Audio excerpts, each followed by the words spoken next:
জনগণের আস্থা অর্জনে নবীন কর্মকর্তাদের প্রধানমন্ত্রীর নির্দেশ, সন্ত্রাস জঙ্গিবাদ দমনে পুলিশের প্রশংসা।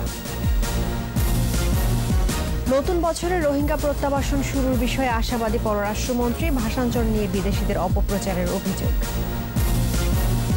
উন্নয়ন সহ্য করতে পারে না বিএনপি, বললেন ওবায়দুল কাদের। 2022 সালের জুনের আগেই শেষ হচ্ছে 4 মেগা প্রকল্প। পিকে হালদারের বিষয়ে তথ্য দিয়েছে কানাডা, হাইকোর্টকে জানালো দুদক। ক্ষতিগ্রস্ত 4 জনকে পক্ষভুক্ত করার নির্দেশ। ময়মনসিংহের তারাকান্দায় বাস অটোরিকশা সংঘর্ষে নিহত 7, পাবনায় প্রাণ গেল আরও 3 জনের।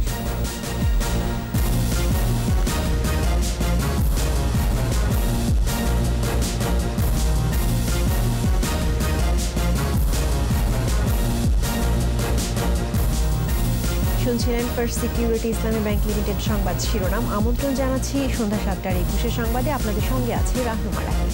দর্শক, 21 টেলিভিশনের সংবাদ একই সাথে সরাসরি দেখতে পাবেন আমাদের ফেসবুক পেজ www.facebook.com/2124 অনলাইনে। এছাড়া সংবাদে আরও থাকছে: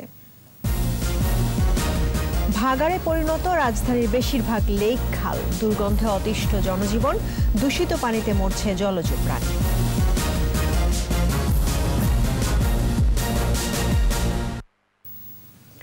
অপরাধ দমনে জনগণকে সঙ্গে নিয়েই পুলিশকে কাজ করতে হবে। তাই মানুষের আস্থা ও বিশ্বাস অর্জন করতে নবীন পুলিশ কর্মকর্তাদের নির্দেশ দিয়েছেন প্রধানমন্ত্রী শেখ হাসিনা।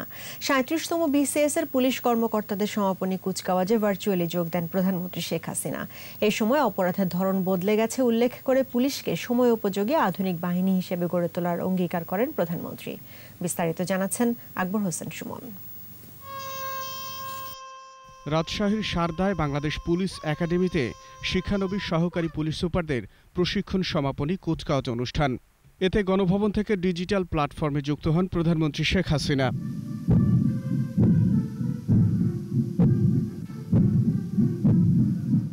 প্রধানমন্ত্রীর পক্ষে প্রশিক্ষণের শ্রেষ্ঠত্ব অর্জনকারী নবীন কর্মকর্তাদের হাতে পদক তুলে দেন স্বরাষ্ট্রমন্ত্রী।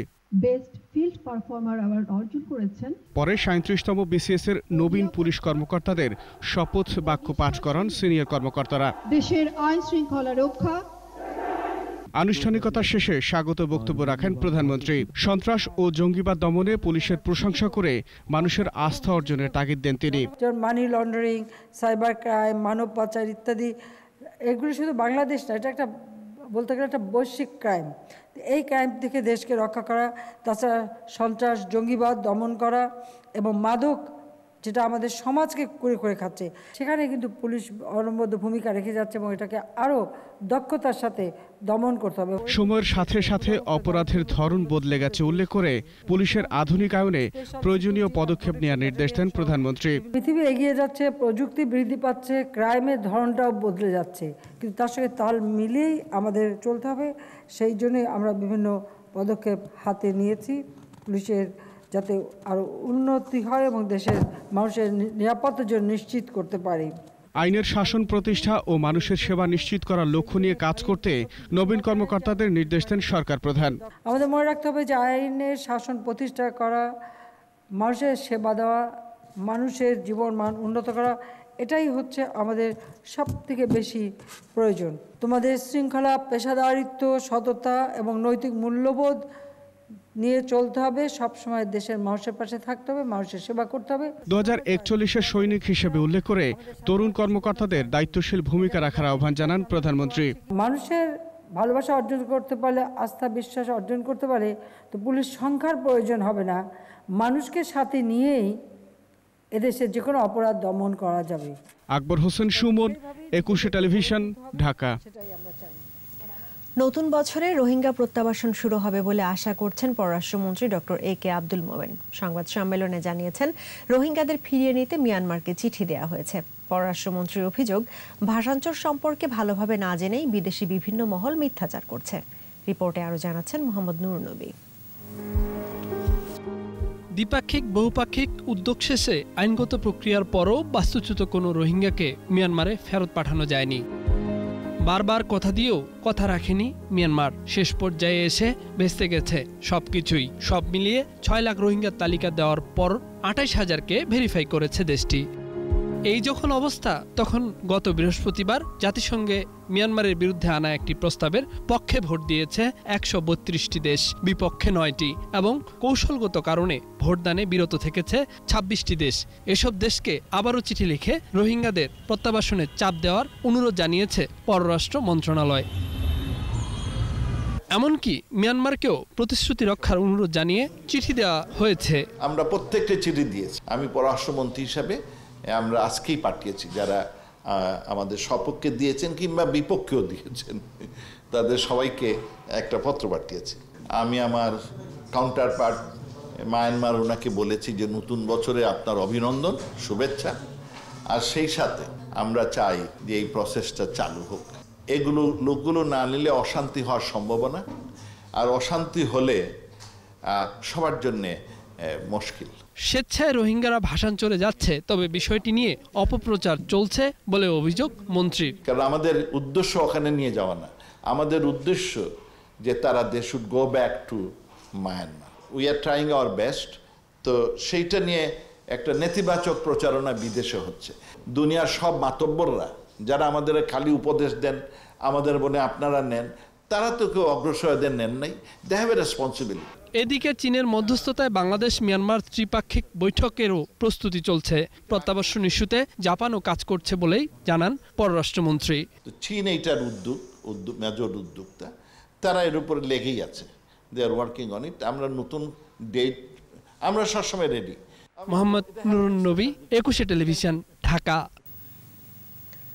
সরকারের উন্নয়ন সহ্য করতে পারছে না বলে আন্দোলনের হুমকি দিচ্ছে বিএনপি। একথা বলেছেন আওয়ামী লীগ সাধারণ সম্পাদক এবং সড়ক পরিবহন ও সেতু মন্ত্রী ওবায়দুল কাদের। বিএনপি এখন সাংগঠনিক সক্ষমতাহীন বলেও মন্তব্য করেন তিনি। সচিবালয় সংবাদ সম্মেলনে মন্ত্রী আরও জানান, 2022 সালের জুনের আগে শেষ হচ্ছে 4 মেগা প্রকল্প: পদ্মা সেতু, metro rail, Dhaka elevated expressway এবং কর্ণফুলী টানেলের নির্মাণ কাজ। মোহাম্মদ নুরুন নবীর আরও একটি রিপোর্ট। করোনা মহামারী দেশে চলমান উন্নয়ন প্রকল্পগুলোর গতি ধীর করলেও সকল প্রতিকূলতা কাটিয়ে এগিয়ে চলছে পদ্মা সেতু, metro rail, Dhaka elevated expressway এবং কর্ণফুলী টানেলের নির্মাণযোগ্য। 2022 সালের জুন নাগাদ এই 4 প্রকল্পের সব কাজ শেষ হয়ে যাবে, উন্মুক্ত হবে জনগণের চলাচলের জন্য। সরকারের ধারাবাহিকতা আছে বলেই উন্নয়নের এমন ধারা চলছে। সচিবালয়ে এমন কথাই জানালেন সংশ্লিষ্ট মন্ত্রী। Karnaphuli tunnel, metro rail, Padma সেতু, ঢাকা এলিভেটেড এক্সপ্রেস গতি পেয়েছে কাজে এবং দ্রুত এগিয়ে যাচ্ছে। আমরা তো আগামী বছর আমাদের এই মেগা প্রকল্প সবগুলোই উদ্বোধন করতে পারবো বলে সে লক্ষ্যে আমরা কাজ করে যাচ্ছি। প্রধানমন্ত্রী শেখ হাসিনার দূরদর্শী নেতৃত্বের কারণে করোনা মহামারীর মতো দুর্যোগ মোকাবিলা করা গেছে জানিয়ে ওবায়দুল কাদের বলেন, সবার কর্মসংস্থান নিশ্চিত করাকে আগামী দিনের চ্যালেঞ্জ হিসেবে নিয়েছে সরকার। সরকারের স্থায়িত্বটা যে কত দরকার সেটা গত 12 বছরে একটা সরকার ক্ষমতা থাকার বলে যে উন্নয়ন হয়েছে, ঈর্ষণীয় যে সাফল্য বাংলাদেশের অর্জন, এগুলো তো একেবারে আন্তর্জাতিকভাবেই স্বীকৃত। সমসাময়িক রাজনীতি নিয়েও কথা বলেন আওয়ামী লীগের সাধারণ সম্পাদক। বিএনপির সমালোচনা করে বলেন, মেঠো বক্তৃতা আর বিবৃতি দিয়ে দল চালানো যায় না। হ্যাঁ, তারা প্রতি বছরই আন্দোলন করে। বছরের শুরুতেই বলে যে এইবার আমরা সরকার পতনের আন্দোলন, এইবার আমরা গণ অভ্যুত্থান করব। গণ অভ্যুত্থানের গর্জন তো দূরের কথা, ছোট্ট একটা ঢেউও তাদের আন্দোলনে এ যাবৎ কেউ লক্ষ্য একটা রিপোলও দেখতে পায়নি।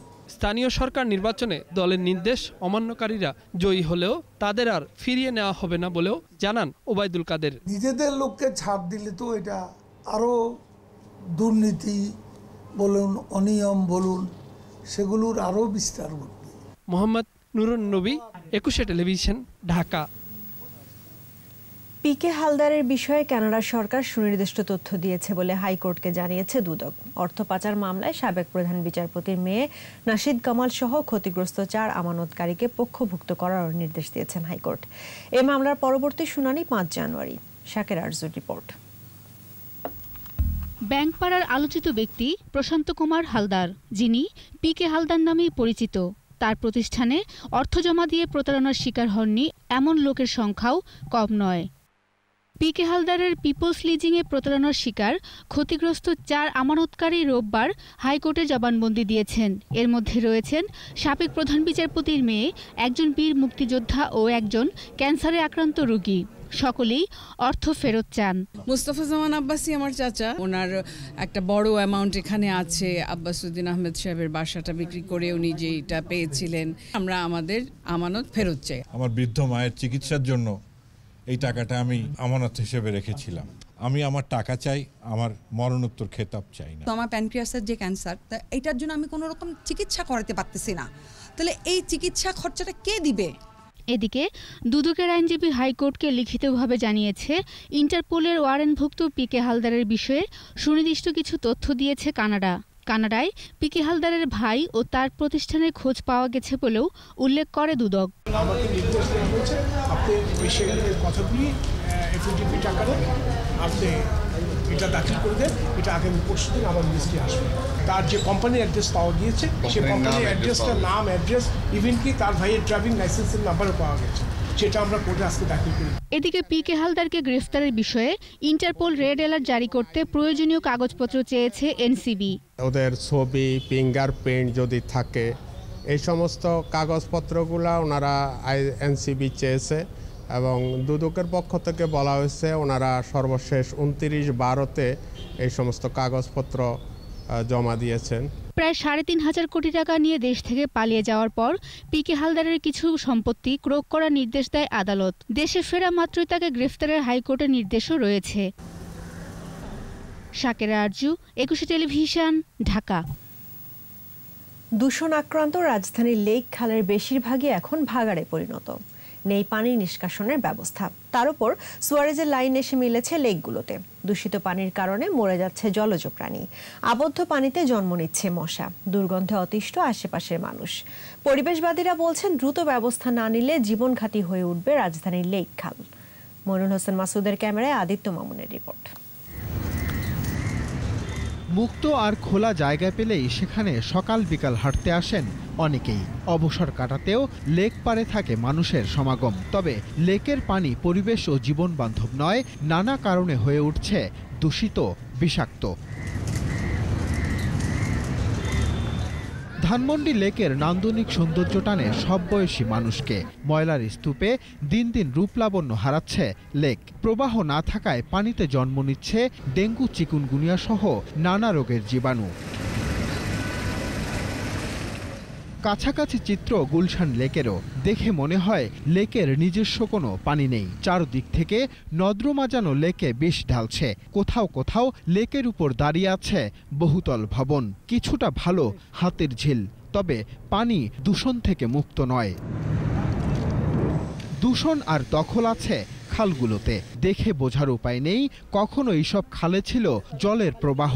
দখল দূষণে নিশ্চিহ্ন রাজধানীর বহু খাল। মাটিটা ভরাট হয়ে গেছে, এই মাটিটা সরাইতে হবে। জামটা সরাই দিলে ক্লিয়ার হয়ে গেলে মনে হয় মোটামুটি আমাদের এখানটা ক্লিয়ার হয়ে গেল। বাচ্চাদের সমস্যা, প্রত্যেকটা মানুষের সমস্যা এখানে যাওয়া করা। এতটুকু রাস্তার ভিতরে যাওয়া, একটা পড়ে গেলে তো ড্রেনের ভিতরে পড়বো আমরা। খাল ও লেক বাঁচাতে সমন্বিত উদ্যোগের কথা জানান এই পরিবেশবিদ। লেক খালের আদি রূপ পুনরুদ্ধার করে দূষণ রোধ করা গেলে বাঁচবে প্রাণ প্রকৃতি। খালগুলো রক্ষা করার জন্য যে একটি সমন্বিত পরিকল্পনা দরকার এবং সেই পরিকল্পনার বাস্তবায়ন কতটুকু সাফল্যের সাথে করলেন তার উপর নির্ভর করবে ঢাকার খালগুলো এবং ঢাকার জলাবদ্ধতা এবং ঢাকার পরিবেশ ভবিষ্যতে কি হবে। খাল লেকের এমন পরিস্থিতির কারণে রাজধানীতে জলাবদ্ধতা প্রকট হয়ে দেখা দেয় বলেও মনে করেন তিনি। জলাবদ্ধতার পিছনে কিন্তু এই ঢাকা শহরের খালগুলোর যে পানি নিষ্কাশন ব্যবস্থা। আদিত্য মামুন, 21 টেলিভিশন, ঢাকা। কোভিড-19-এ দেশে একদিনে আরও 27 জনের মৃত্যু হয়েছে। এর মধ্যে 15 জন মারা গেছেন ঢাকা বিভাগে। মৃতের সংখ্যা বেড়ে এখন 7,626। স্বাস্থ্য অধিদপ্তরের তথ্য অনুযায়ী সংক্রমণের 302তম দিনে দেশে 10,925 জনের করোনা পরীক্ষায় শনাক্ত 835। সংখ্যা বেড়ে 5,16,019। নতুন 978 জন সহ সুস্থ হয়েছেন 4,60,598 জন। 24 ঘন্টায় শনাক্তের হার 7.64%। ঢাকা বিভাগে সবচেয়ে বেশি মৃত্যু 4,192 জন এবং সবচেয়ে কম ময়মনসিংহে 171 জন। এ পর্যন্ত করোনা পরীক্ষা হয়েছে 32,60,000-এর বেশি। ময়মনসিংহের তারাকান্দায় বাস সিএনজি অটোরিকশার সংঘর্ষে একই পরিবারের 6 জন সহ 7 জন নিহত হয়েছেন। দুপুরে দুর্ঘটনার পর বাসটি জব্দ করলেও চালক পালিয়ে গেছে। এদিকে পাবনায় সড়ক দুর্ঘটনায় নিহত হয়েছে 3 জন। প্রতিনিধিদের সহায়তায় রত্না জামানের রিপোর্ট। দুপুরে ময়মনসিংহের তারাকান্দার গাছতলা বাজারে নেত্রকোনা থেকে ছেড়ে আসা ঢাকাগামী শাহজালাল পরিবহনের বাসের সাথে সিএনজি চালিত অটোরিকশার সংঘর্ষ হয়। এতে অটোরিকশার চালক সহ নিহত হন 7 জন। ফায়ার সার্ভিস ও পুলিশ দুমড়ে মুচড়ে যাওয়া অটোরিকশা থেকে মৃতদেহ উদ্ধার করে। নিহতদের মধ্যে রয়েছে এক নবজাতক শিশু। বাকিরা হলেন নবজাতকের মা মাসুমা ও বাবা মাওলানা ফারুক, ফারুকের ভাই নিজামুদ্দিন, ফারুকের ভাবি জ্যোৎস্না, বোন জুলেখা এবং চালক রাকিবুল। অটোরিকশাটা ক্রস করে সিএনজি যখন আর কি তখন কাই শাহজালাল সামনে মাঝখানে মারে দেয়া গাড়িটার ব্রেক করে নাই শাহজালাল গাড়িটা একবারে শেষে প্রায় 200 গজের মতো এই পর্যন্ত আনছি। আমরা 4-5 জনের টাইমে লাশগুলো বাইর করছি। মাসুমা 3 দিন আগে ময়মনসিংহে হাসপাতালে নবজাতকের জন্ম দেওয়ার পর তারা সপরিবারে বাড়ি ফিরছিলেন। নিহতদের বাড়ি নেত্রকোনার পূর্ব ধলাই। লাশগুলো পড়েছিল সিএনজি এবং শাহজালাল পরিবহনের মুখোমুখি সংঘর্ষ। এদিকে পাবনার ঈশ্বরদীতে দুটি সড়ক দুর্ঘটনায় 3 জন নিহত হয়েছে, আহত হয়েছে 4 জন। সকালে নসিমন উল্টে 2 নির্মাণ শ্রমিক আর সলিমপুরে ট্রাকের ধাক্কায় এক নসিমন চালক নিহত হয়েছেন। নিহতরা সবাই কুষ্টিয়া জেলার ভেড়ামারা ও মিরপুর উপজেলার বাসিন্দা। রত্না জামান, 21 টেলিভিশন। নিচ্ছে প্রিমিয়ার ব্যাংক লিমিটেড সংবাদ বিরতি। নো মাস্ক নো সার্ভিস বিধি মেনে চলুন, সুস্থ থাকুন। যখন ফিরছি তখন অন্যান্য খবরের সঙ্গে আরও থাকবে। পেঁয়াজ আমদানির যৌক্তিকতা নেই, শুল্ক আরোপের প্রস্তাব করবে বাণিজ্য মন্ত্রণালয়। কয়েকটি জেলায় মৃদু শৈত্যপ্রবাহ, হিম হাওয়া আর কুয়াশায় ফসলের ক্ষয়ক্ষতি।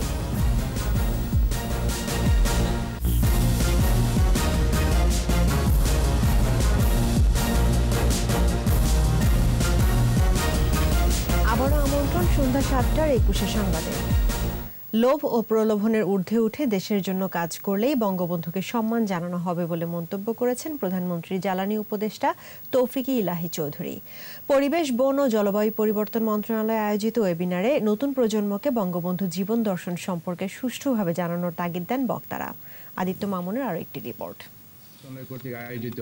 জাতির পিতার জীবন, কর্ম ও দর্শন নিয়ে অনলাইন আলোচনার আয়োজন করে পরিবেশ, বন ও জলবায়ু পরিবর্তন মন্ত্রণালয়। আলোচনায় উঠে আসে স্বাধীন, সার্বভৌম, অসাম্প্রদায়িক বাংলাদেশ বিনির্মাণে বঙ্গবন্ধুর ত্যাগ ও সংগ্রামের কথা। আমি যদি এই মুহূর্তে দেশ গড়ার পাশাপাশি বঙ্গবন্ধু বন্যপ্রাণী বিষয়ক আইন পাশ করেছিলেন, পরিবেশ সুরক্ষায় নিয়েছিলেন যুগান্তকারী পদক্ষেপ, জানান বক্তারা। সুস্থ সুন্দর পরিবেশে গুরুত্ব দিয়ে উপলব্ধি করেছিলেন।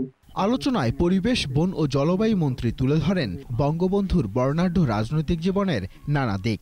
বিশ্বমঞ্চে জাতির পিতার ভাবমূর্তি ওই সময় রাষ্ট্রনায়কদের প্রভাবিত করেছিল বলে জানান তিনি। চ্যান্সেলর মিস্টার উইলিয়াম রানিল বলেছেন, শেখ মুজিবকে হত্যার জন্য মানব জাতিকে কেউ তোমাদের আর বিশ্বাস করবে না। জাতির পিতার জন্ম শতবর্ষে তাকে জানার মাধ্যমে বাংলাদেশের অভ্যুদয়ের ইতিহাস জানা সম্ভব বলেও উল্লেখ করেন তিনি। বাংলাদেশ ও বাঙালির প্রতি অথল ভালোবাসার নেতা থেকে বাঙালির পরম আত্মীয়ে পরিণত হয়েছে। নতুন প্রজন্মের উপলব্ধিতে বঙ্গবন্ধু চিরজাগরুক থাকবে উল্লেখ করে প্রধানমন্ত্রী জ্বালানি বিষয়ক উপদেষ্টা বলেন, স্বার্থ ত্যাগ করে দেশের জন্য কাজ করলেই বঙ্গবন্ধুকে সম্মান জানানো হবে।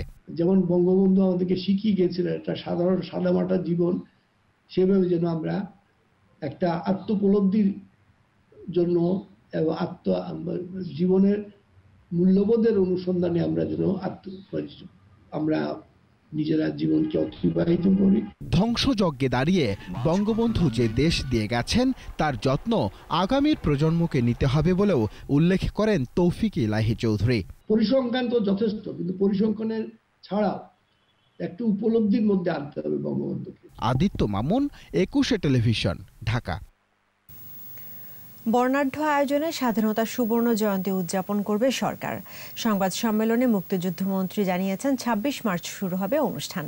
মন্ত্রী বলেন, করোনার ব্যাপকতা না থাকলে ঐতিহাসিক সোহরাওয়ার্দী উদ্যানে হবে মূল আয়োজন। বিস্তারিত জানাচ্ছেন সাইদুল ইসলাম। স্বাধীনতার সুবর্ণ জয়ন্তী উদযাপন নিয়ে মন্ত্রী পর্যায়ের প্রথম বৈঠকে যোগ দেন পররাষ্ট্রমন্ত্রী, স্থানীয় সরকার মন্ত্রী, তথ্যমন্ত্রী ও আইসিটি প্রতিমন্ত্রী। মুক্তিযুদ্ধ বিষয়ক মন্ত্রীর সভাপতিত্বে বৈঠকে বেশ কিছু সিদ্ধান্ত হয়। ঘণ্টাব্যাপী বৈঠক শেষে সংবাদ সম্মেলনে মুক্তিযুদ্ধ বিষয়ক মন্ত্রী বলেন, স্বাধীনতার সুবর্ণ জয়ন্তীর অনুষ্ঠান হবে আড়ম্বরপূর্ণ। বিদেশি অতিথিদের আমন্ত্রণ জানানোর পরিকল্পনা রয়েছে উদযাপন কমিটির। প্রাথমিক সিদ্ধান্ত অনুযায়ী থিম সং, লোগো ও ওয়েবসাইট নির্মাণের পরিকল্পনার কথাও তুলে ধরেন মন্ত্রী। তিনি জানান, চূড়ান্ত না হলেও উদ্বোধনী অনুষ্ঠানে সভাপতিত্ব করবেন প্রধানমন্ত্রী শেখ হাসিনা। ফেব্রুয়ারি মাসের মধ্যে যদি বিশ্বের পরিস্থিতিটা বা আমাদের দেশের করোনা অবস্থাটা একটু পরিবর্তন আসে, আমাদের প্রত্যাশা করছি, তাহলেই এক জায়গায় হবে। আর যদি ছোট আকারে হয় তাহলে আমরা প্যারেড স্কোয়ারে করবো। আর একটু বড় আকারে যদি করার মতো পরিবেশ থাকে তাহলে আমরা সরকারি উদ্যানে করবো। বছরব্যাপী অনুষ্ঠানে পরবর্তী প্রজন্মকে মুক্তিযুদ্ধের চেতনায় উদ্বুদ্ধ করতে নানা আয়োজন থাকবে বলেও জানান মুক্তিযুদ্ধ মন্ত্রী। গ্রামে, হাটে, বাজারে সেগুলো প্রচার করতে পারি, মানুষ যেন সেগুলো দেখতে পারে, শর্ট ফিল্মগুলো। কারণ কথা শোনার চেয়ে দেখার মানুষের মধ্যে যে ধারণাটা হয় সেটা নাকি স্থায়ী হয় বেশি। স্কুল পর্যায়ে শিক্ষার্থীদের জন্য অনুষ্ঠান রাখা হয়েছে বলেও জানান মুক্তিযুদ্ধ বিষয়ক মন্ত্রী। শর্ট ফিল্ম ইত্যাদি ডকুমেন্টারি করে আমরা যেন প্রত্যেকটা প্রাইমারি স্কুল বেসলাইন ধরেছি শিক্ষা প্রতিষ্ঠান। আগামী ফেব্রুয়ারির মধ্যে অনুষ্ঠানের পূর্ণাঙ্গ রূপরেখা দাঁড় করানো হবে বলেও জানান মন্ত্রী। এবং প্রধানমন্ত্রীর সম্মতি নিয়ে এটা চূড়ান্তকরণ করে আপনাদের মাধ্যমে দেশবাসীর কাছে প্রচার করব। সাইদুল ইসলাম, 21 টেলিভিশন, ঢাকা। আওয়ামী লীগের সাবেক সাধারণ সম্পাদক সৈয়দ আশরাফুল ইসলামের দ্বিতীয় মৃত্যুবার্ষিকী আজ সকালে বনানী কবরস্থানে শ্রদ্ধা নিবেদন করেন পরিবারের সদস্যরা। এ সময় তার বিদেহী আত্মার শান্তি কামনায় দোয়া করা হয়। বঙ্গবন্ধুর ঘনিষ্ঠ সহচর সৈয়দ নজরুল ইসলামের পুত্র সৈয়দ আশরাফ রাজনীতিতে পারফেক্ট ম্যান হিসেবে পরিচিতি পেয়েছেন। ত্যাগী নেতা হিসেবে দলের প্রতি অনুগত থেকেছেন আমৃত্যু। শ্রদ্ধা নিবেদন শেষে স্মৃতিচারণ করেন তার বোন সাংসদ সৈয়দা জাকিয়া লিপি।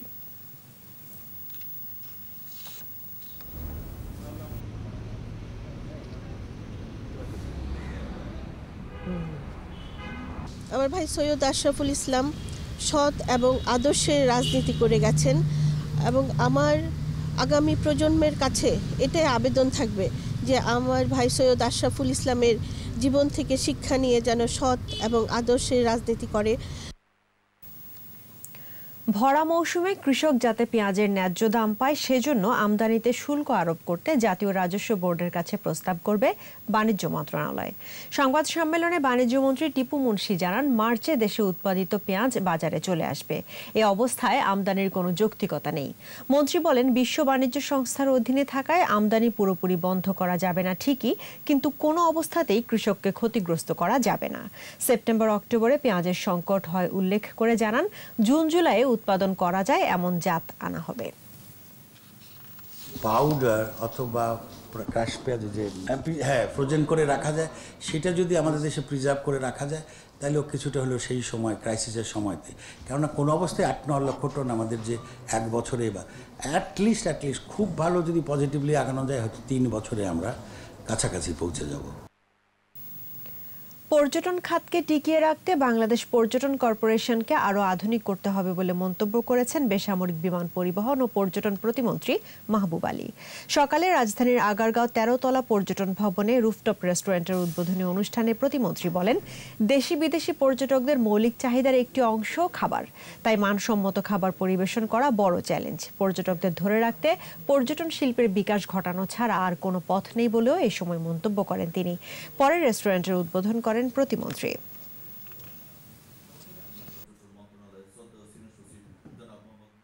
সবাই মিলে একত্রিত হয়ে, মা যেমন অসুস্থ হলে সন্তান আমেরিকা থাকুক, চীনে থাকুক, অন্যান্য জায়গায় থাকুক, সবাই একত্রিত হয় মার সেবার জন্য।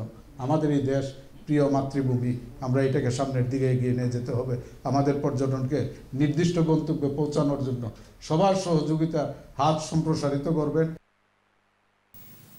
করোনা ভ্যাকসিন নিয়ে সরকারের কর্মপরিকল্পনা জনসমক্ষে প্রকাশের দাবি জানিয়েছেন বিএনপি মহাসচিব মির্জা ফখরুল ইসলাম আলমগীর। সকালে দলের গুলশান কার্যালয়ে সংবাদ সম্মেলনে তিনি করোনা ভ্যাকসিন সংগ্রহ, বিতরণ মূল্য, কতজনকে দেয়া হবে এর রোডম্যাপ প্রকাশের দাবি জানান। একই সঙ্গে ভ্যাকসিন বিনামূল্যে বিতরণের প্রস্তাব করেন বিএনপি মহাসচিব। ভ্যাকসিন নিয়ে যেন কোনো রকম দুর্নীতি না হয় সেটাও নিশ্চিত করতে হবে বলে মন্তব্য করেন মির্জা ফখরুল।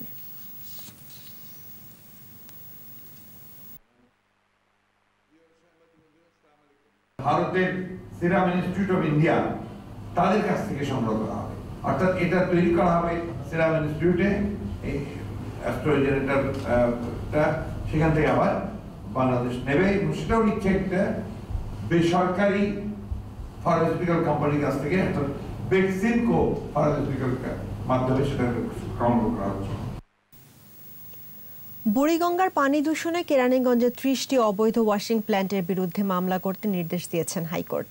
আগামী 30 দিনের মধ্যে মামলা করতে ঢাকা জেলার পরিবেশ অধিদপ্তরের পরিচালককে এই নির্দেশ দেওয়া হয়েছে। বিচারপতি গোবিন্দ চন্দ্র ঠাকুর ও বিচারপতি মোহাম্মদুল্লাহর বেঞ্চ এই নির্দেশ দেন। একই সঙ্গে ডিসি, এসপি, ইউএনও, উপজেলা চেয়ারম্যানকে নির্দেশ দেওয়া হয়েছে কেরানীগঞ্জ এলাকায় ময়লা আবর্জনা না ফেলতে মনিটরিং ব্যবস্থা গ্রহণে। আর পানি দূষণের জন্য দায়ীদের বিরুদ্ধে আইনানুগ ব্যবস্থা গ্রহণ করতেও নির্দেশ দিয়েছেন হাইকোর্ট।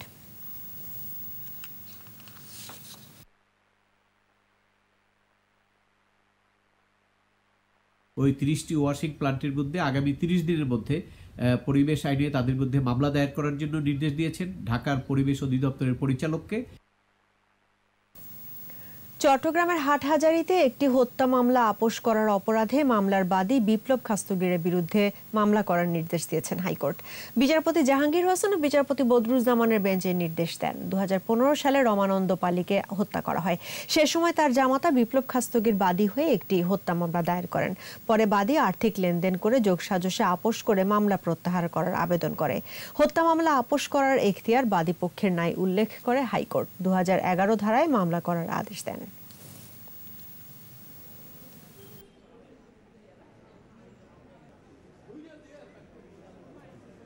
আদালত অত্যন্ত উদ্বেগ প্রকাশ করে তিনি এই মামলার যে বাদী অর্থাৎ খাস্তগীর তার বিরুদ্ধে হাটহাজারী থানার ওসিকে বলেছেন 211 ধারায় মামলা করার জন্য।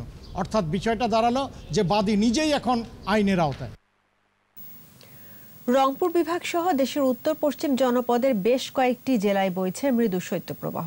দিনে রোদ থাকলেও সন্ধ্যা থেকে সকাল পর্যন্ত ঘন কুয়াশার চাদরে ঢাকা থাকে চারদিক। কনকনে ঠান্ডা আর কুয়াশায় বড় বীজতলা সহ ক্ষতি হচ্ছে বিভিন্ন ফসলের। প্রতিনিধিদের সহায়তা আরও জানাচ্ছেন সমর ইসলাম। রংপুর বিভাগ সহ নওগাঁ, পাবনা, যশোর, চুয়াডাঙ্গা এবং মৌলভীবাজারের শ্রীমঙ্গলে মৃদু শৈত্যপ্রবাহ অব্যাহত রয়েছে। উত্তরের জেলা ঠাকুরগাঁওয়ে প্রায় 1 মাস ধরে দুপুরে রোদ থাকলেও সন্ধ্যা থেকে সকাল পর্যন্ত বৃষ্টির মতো ঝরে ঘন কুয়াশা। এতে বুড়ো বীজতলা কোল্ড ইনজুরিতে আক্রান্ত হয়ে হলুদ হয়ে মরে যাচ্ছে। সেচ ও কীটনাশক প্রয়োগ করেও ফল পাচ্ছেন না বলে জানান চাষিরা। বিচন নষ্ট হয়ে যাচ্ছে, এই জন্য পলিথিন ঢাকা দিয়ে এনে রক্ষা হচ্ছে না। কয়েকদিনের ঘন কুয়াশা আর ঠান্ডার প্রভাব পড়েছে গাইবান্ধার পোল্ট্রি খামারগুলোতে। রোগে আক্রান্ত হচ্ছে মুরগি, ছোট হচ্ছে ডিমের আকার। এতে আয় কমেছে খামারিদের। শীতের জন্য মুরগিও খাটতে পারছে না, কিন্তু ডিমও ছোট দেয়। মুরগি খুব একটা বাড়তেছে না, তারপরে খাইতেছে না, আর বাজারের অবস্থা খুব ভালো না। নওগাঁতেও বইছে মৃদু শৈত্যপ্রবাহ। দিনে সূর্যের দেখা মিললেও বিকেল থেকে হিমেল হাওয়ায় বাড়ে শীতের দাপট। ঘন কুয়াশায় ক্ষতি হচ্ছে বুড়ো ধানের বীজতলা। কৃষকরা জানান কোল্ড ইনজুরির কারণে হলুদ হয়ে মরে যাচ্ছে বুড়ো ধানের চারা। কুয়াশা ধরছিল দেখে বেসনটা ফেলার পর বেসনটা ওঠেনি গো। কুয়াশার কারণে বিচুন মরে যাচ্ছে, তার কারণে আমি 8 বিঘা মাটি আমি লাগাতে পারবো না। চুয়াডাঙ্গায় টানা 2 সপ্তাহ ধরে কুয়াশার সঙ্গে বইছে শৈত্যপ্রবাহ। বুড়ো ধানের বীজতলা কোল্ড ইনজুরিতে আক্রান্ত হওয়ায় দুশ্চিন্তায় কৃষক। কুয়াশা এবং ঠান্ডার কারণে পাতাগুলো নষ্ট হয়ে যাচ্ছে, এতে করে আশানুরূপ ফল আমরা পাবো না মনে করছি। এদিকে ঢাকার কেরানীগঞ্জে প্রধানমন্ত্রী শেখ হাসিনার দেয়া উপহার হিসেবে অসহায় ও দুস্থ শীতার্তদের মাঝে 6000 কম্বল বিতরণ করা হয়েছে। নাটোরের সিংড়ায় শীতার্ত অসহায় মানুষের মাঝে শীতবস্ত্র বিতরণ করেছেন তথ্য ও যোগাযোগ প্রযুক্তি প্রতিমন্ত্রী জুনায়েদ আহমেদ পলক। মানিকগঞ্জে অসচ্ছল ও প্রতিবন্ধীদের মাঝে কম্বল ও সেলাই মেশিন বিতরণ করা হয়েছে। সমর ইসলাম, 21 টেলিভিশন।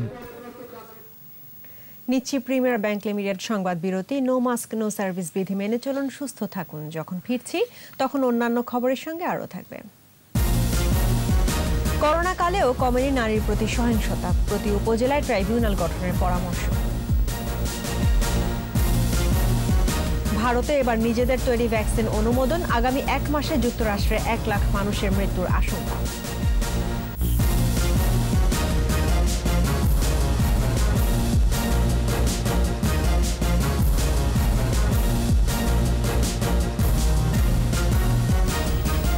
আবারও আমন্ত্রণ সন্ধ্যা 7টার 21 সংবাদে। করোনার বিহবল সময়েও কমেনি ধর্ষণ সহ নারীর প্রতি সহিংসতা। কন্যা, শিশু ও নারীর প্রতি সহিংসতাকে সামাজিক ক্ষত উল্লেখ করে সমস্যা সমাধানে প্রতি উপজেলায় নারী বিষয়ক ট্রাইব্যুনাল গঠনের পরামর্শ বিশেষজ্ঞদের। বিস্তারিত জানাচ্ছেন মিনালা দিবা। নারীর প্রতি সহিংসতা এবং নির্যাতন প্রতিরোধে করণীয় বিষয়ে জাতীয় সংসদ ভবনের মিডিয়া সেন্টারে মিট দ্য প্রেস অনুষ্ঠানে তুলে ধরা হয় নারীর প্রতি সহিংসতার চিত্র। অনুষ্ঠানে উঠে আসে সহিংসতার নানা তথ্য। জানানো হয় নির্যাতনের শিকার নারীদের সহায়তায় প্রতিষ্ঠিত জাতীয় হেল্পলাইন 109 2020 সালের আগস্ট পর্যন্ত এখান থেকে সহায়তা নিয়েছেন 9,03,830 জন নারী ও শিশু। নারীর সহায়তায় প্রতিটি উপজেলায় নারী বিষয়ক ট্রাইব্যুনাল এবং মহিলা বিষয়ক কর্মকর্তা রাখা জরুরি বলছেন বিশেষজ্ঞরা। প্রত্যেক জেলায় একটা নারী দিতে পারি না, যে নারীর সংক্রান্ত যত মামলাগুলো হবে, নারীর অ্যাসল্ট, নারীর ইনডিসেন্ট অ্যাসল্ট, নারীর indecent proposal, attempt to rape, তার জন্য একজন নারী পিপি থাকবে। ধর্ষণের কারণ খুঁজে বের করার উপর জোর দেন সংসদ সদস্য আরমা দত্ত। পাশাপাশি আইনের সুষ্ঠু প্রয়োগ ও এই অপরাধ প্রতিরোধে সকলকে ঐক্যবদ্ধ হওয়ার আহ্বান জানান তিনি। এটা একটা সামাজিক ব্যাধি, মানে it's a social problem, it's a social disease. কিভাবে ধর্ষণ কমানো যায়, কেন বাড়ছে সেটার জন্য অনেক আমরা জানি, এবং এটা কিভাবে থামানো যায় সেটারও চেষ্টা হচ্ছে। কিন্তু এটা একক সরকারের উপরে চাপিয়ে দিলে তো চলবে না। পারিবারিক মূল্যবোধের পাশাপাশি ধর্মীয় অনুশাসন মেনে চলার তাগিদ দেন সংসদ সদস্য শামসুল হক টুকু। নারী নির্যাতন বলেন, এসিড নিক্ষেপ বলেন, ইভটিজিং বলেন, এর বিরুদ্ধে যদি আমরা কাজে না লাগাই, অর্থাৎ ওই কথা সুনাগরিক হিসেবে আমার যা দায়িত্ব প্রতিটি নাগরিককে আনতে হবে। নাগরিকদের সম্মিলিত প্রচেষ্টা ধর্ষণ প্রতিরোধের কার্যকরী উপায় হতে পারে বলে মত বক্তাদের। মিনালা দিবা, 21 টেলিভিশন, ঢাকা। এ পর্যায়ে সোশ্যাল ইসলামী ব্যাংক লিমিটেড বাণিজ্য সংবাদ।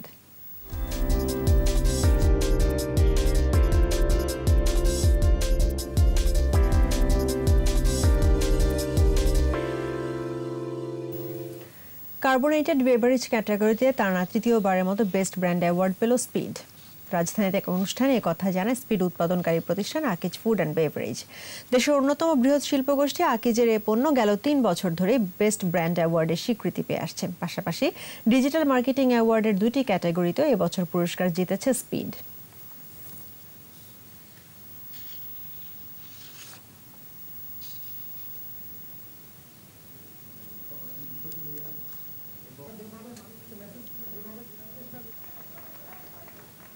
আর এরই সঙ্গে শেষ করছি সন্ধ্যা 7টার 21 সংবাদ। তবে যাবার আগে ফার্স্ট সিকিউরিটি ইসলামী ব্যাংক লিমিটেড সংবাদ শিরোনামগুলো জানাবো আরও একবার। জনগণের আস্থা অর্জনে নবীন কর্মকর্তাদের প্রধানমন্ত্রীর নির্দেশ, সন্ত্রাস জঙ্গিবাদ দমনে পুলিশের প্রশংসা। নতুন বছরে রোহিঙ্গা প্রত্যাবাসন শুরুর বিষয়ে আশাবাদী পররাষ্ট্রমন্ত্রী, ভাষান্তর নিয়ে বিদেশিদের অপপ্রচারের অভিযোগ। উন্নয়ন সহ্য করতে পারে না বিএনপি, বললেন ওবায়দুল কাদের। 2022 সালের জুনের আগেই শেষ হচ্ছে 4 মেগা প্রকল্প। পিকে হালদারের বিষয়ে তথ্য দিয়েছে কানাডা, হাইকোর্টকে জানালো দুদক, ক্ষতিগ্রস্ত 4 জনকে পক্ষভুক্ত করার নির্দেশ। এবং ময়মনসিংহের তারাকান্দায় বাস অটোরিকশা সংঘর্ষে নিহত 7, পাবনায় প্রাণ গেল আরও 3 জন।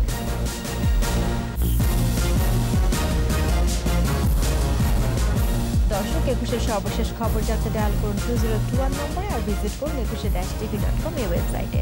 এছাড়া ফেসবুকে লগ ইন করতে পারেন facebook.com/ekushe24 অনলাইনে। এতক্ষণ সঙ্গে থাকার জন্য ধন্যবাদ। আমাদের পরবর্তী সংবাদ রাত 9টায় দেখার আমন্ত্রণ রইল। স্বাস্থ্যবিধি মেনে চলুন, সুস্থ থাকুন, একুশের সঙ্গেই থাকুন।